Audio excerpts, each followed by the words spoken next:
India ലോകത്തിലെ മൂന്നാമത്തെ വലിയ സമ്പദ്വ്യവസ്ഥയായി മാറുന്ന ദിശയിലേക്ക് മുന്നേറുകയാണ്.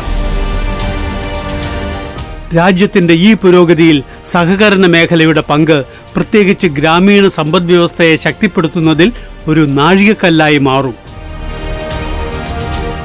अमृतकाल में देश के गांव, देश के किसान के सामर्थ्य को बढ़ाने के लिए अब देश के कोऑपरेटिव सेक्टर की भूमिका बहुत बड़ी होने वाली है।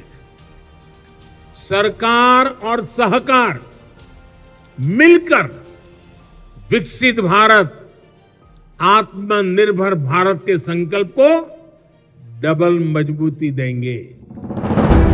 ബഹുമാനപ്പെട്ട പ്രധാനമന്ത്രി ശ്രീ നരേന്ദ്രമോദിജിയുടെ ഈ ദർശനം സാക്ഷാത്കരിക്കുന്നതിനായി പുതുതായി രൂപീകരിച്ച സഹകരണ മന്ത്രാലയം ബഹുമാനപ്പെട്ട ആഭ്യന്തര സഹകരണ മന്ത്രി ശ്രീ അമിത് ഷായുടെ നേതൃത്വത്തിൽ സഹകരണ സംഘങ്ങളെ ശക്തിപ്പെടുത്തുന്നതിനും അവയുടെ ബിസിനസ് എളുപ്പത്തിൽ വർദ്ധിപ്പിക്കുന്നതിനുമായി 54-ലധികം സംരംഭങ്ങൾ നടത്തിയിട്ടുണ്ട്.